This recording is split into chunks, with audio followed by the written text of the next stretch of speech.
O niya, matol pa ni Cebu City Mayor Michael Rama, nga doon mga hudas diha sa Cebu City Hall. Buot pasabot, doon mga traidor, mga kabombo. Matol pa sa mayor nga doon mga trolls diha sa Cebu City Hall o iyan na kini na ilhan ang kini mga trolls. Buot pasabot, ni gamit o kini ang mga daming nga account, daming nga account sa Facebook o niya magsigon og saway ngadto kaniya. Matol pa ni Rama, nga iyang ugkaton ang tanan nga kinawatay diha sa Cebu City Hall. O sa katuig ang nakalabay, 1 year na siya nga nahimong mayor. O niya hangtod karon wa pagyapon na ugkat sa mayor ang mga kawat diha sa Cebu City Hall.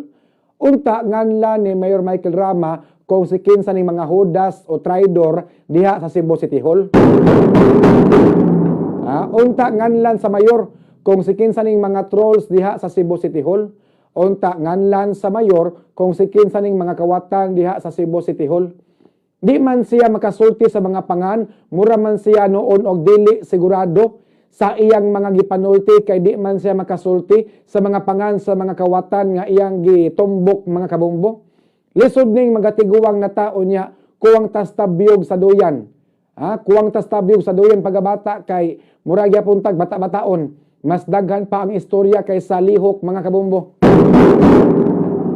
Di na lang ko muapil og hisgot sa kaso sa mayor nga nepotism tungod kay pending pa kini sa ombudsman. Paabot na lang taon sa resulta sa kaso sa mayor nga nepotism. Kay matod pa ni Mayor Mike Rama kaganiha human sa flag racing nga nagka-nepotism siya tungod sa iyang gugma sa iyang langga malo. Kung ako maoy mayor unya na ako'y nahibaw-an nga kawatan diha sa Cebu City Hall, ako dayon nang filean og kaso. Unya di nako magsige pagpadungog-dungog, Unya og human ma-file ang kaso nganlan nako human sa flag racing para mauwawan. Ako nganlan, kung ako'y mayor, nganlan ako ang kawatan human sa flag racing. Kana ko naay bugat nga mga ebidensya. Ang style manggod ni Mayor Mike Rama kay tinalawan. Ang style sa mayor, tinalawan. Kutob ra sa padungog-dungog. Iyang gipalabas nga siya ray dili kawatan.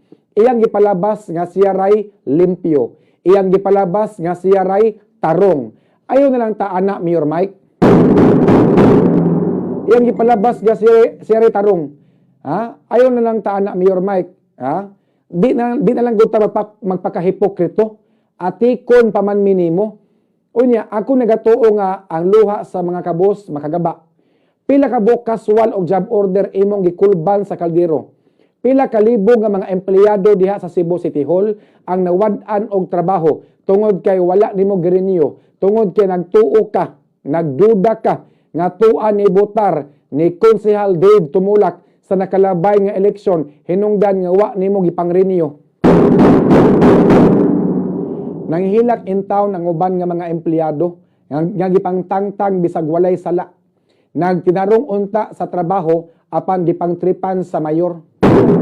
Ang angay pangtangtangon katong imong giingon no nga ni punch in o nya ni check in sa check-inanan, ni check out pagkahapon ni punch out mo ni angay nimong tangtangon. Mo ni klarong garapalan gyud nya kanang mga away sala diha nga gidudahan nga tuan na kabutar kang Dave Tumulak. Gipangtangtang wala girenyo, gipalabas lang nga kawatan, mubuko-buko, di mubayad og utang, tapulan, hugawan, iya lang gipalabas gyud ni mo na pero ang rason nga nagpaluyo, gumikan gyapos politika. Naigo in town sa crossfire sa politika ang uban nga mga empleyado nga nagtinarong nga gidudahan sa mayor nga tuan ni butar ni Dave Tumulak gipangtangtang mo ni prangka pa kay istorya. Iyan na lang gipalabas katong kuan, katong wala marinyo, kawatan, tapulan, hugawan, mubuko-buko, libakira, palaaway, di bayad utang, pasumbi, pasangin na lang na. Nga mo ni mga qualifications sa gipangtangtang. Pero laktod pa kay istorya, gipangtangtang to, gumikan sa politika.